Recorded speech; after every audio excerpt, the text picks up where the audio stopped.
Hi, I wanted to come on and do my review of the Halloween movie that came out in October this year. If you haven't already, like my video, take the time to subscribe and hit that notification bell so you're notified when I have new videos. So, the Halloween movie, and this one, yes, it's going to have spoilers because we're so far past the release date. Uh, okay, so this one, of course, we had Jamie Lee Curtis who came back, and it's 40 years after the original Halloween movie was done. And of course, she's our returning lead actress. And this movie, let me say this: this movie is it depends on who you are and if you like scary movies, and if you do like them, how deep does it go?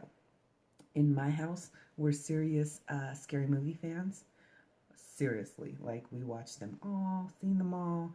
My boys have probably watched them at way too young of an age. Anyway, with that in mind, I'm going to say that I was disappointed with this movie. There weren't any real parts in this movie that were scary, like jump, catch me off guard. I didn't expect that. Oh my gosh, none of this took place during that movie, and it was just disappointing. Okay, so in this movie, Michael Myers is still locked up at some crazy institute, and it starts with two reporters who go to that institute because they've done all this background work, they've researched, the entire story of Michael Myers, and they've gone there to see him if possible. And it's strange how it happens because basically they go in, they're speaking to the doctor there, who's telling them a little bit more about Michael Myers' story, and they are finally led to an arena, an area. Honestly, it looks like one of those yards, prison yards that you see in the movies, that's outside, so it's not covered up, and it's like a fence around the entire area. But it looks like sort of a checkerboard print that's all on the floor, and then all the crazy people are on the checkerboard, uh, sort of chained to the area. It's like they let these crazy people out to get a little UV rays, but they keep them locked up while they're out there. And when I say crazy people, that's what I mean. I mean, as soon as you see that shot with the different people they focus in on with the camera, wow, crazy house, okay? So anyway, Michael's there, and of course, the guy reporter starts, walking closer to him, basically asks for permission, and they said, yes, you can go ahead.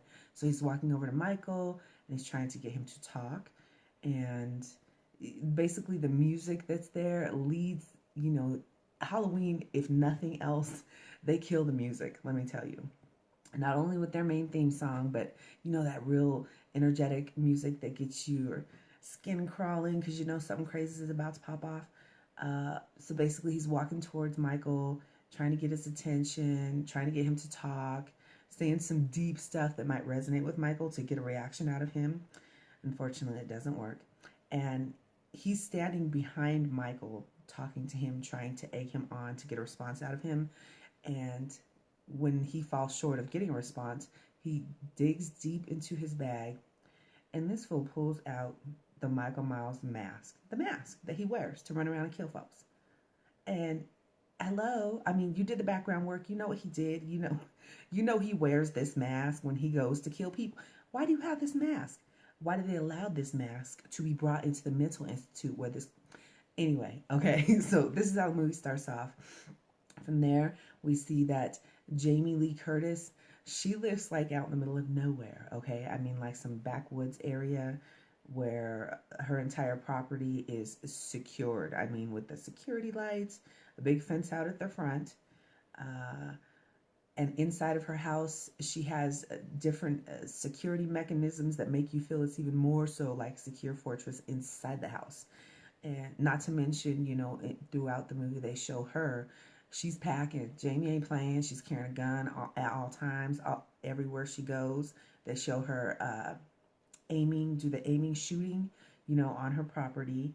And they also show from there that Jamie has a daughter who's grown, married, and has a daughter. And see, this is what I don't like. They've gone round, round, back circles with Halloween and the stories. The last one that they did was Halloween H2O, okay? Um, she had a son in that movie, okay? A whole son, an entire being, okay? And he didn't die at the end of that movie. So what if I could see that during it? I just, okay, I digress. Okay, so her daughter has a daughter who's like a high school student, and her daughter's like uptight, basically. This is how she's being portrayed in this movie. Her and her husband are successful, they have a nice house, you know, and in her mind, her mother is batshit crazy, okay? The reason she feels this way, as you'll see throughout the movie, is that her mother brought her up in that secured house that she now lives in by herself. Um, her mother was teaching her how to shoot guns. Her mom was preparing her for war basically at all times with Michael Myers. And it screwed her up in her life basically. And now that she's an adult and realizes this and has her own daughter, she tries to keep as much distance between her and her crazy ass mama as she can. All right. So what you do find is that Jamie Lee Curtis has a pretty good relationship with her granddaughter. It's like she goes, you know, around mom, you know, see granddaughter. And anyway, throughout this movie, you're going to see the granddaughter. She goes to a dance at school with her boyfriend. You're going to see Jamie and her daughter sort of back and forth with this not so good relationship. Then you do see, of course, Michael breaks free, you know, on a bus that he has to take from one facility to another, and that's where all the killing goes down. The problem with this movie is that it was funny at times. They had some really, you know, they slid the comedy right in there, and the problem was it was not at the best times.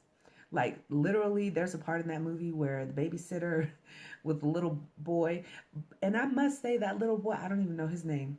He kind of stole the show in this movie because he was funny. He was slick talking shit back to his little babysitter, and he was not playing, and he was not here for Michael Myers.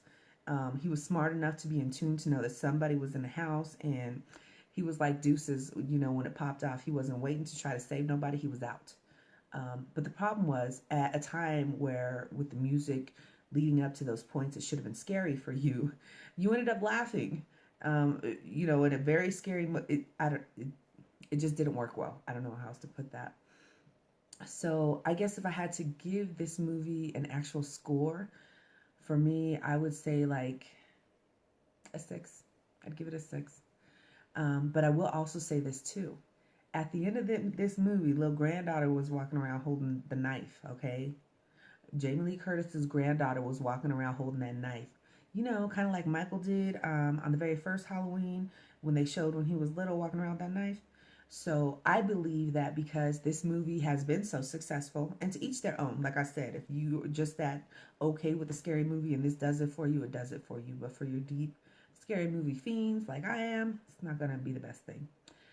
I believe they will make another movie. I don't know how far they'll go with this, but at least one more. And I believe they planted that seed by giving that granddaughter the knife at the end of the movie. Okay?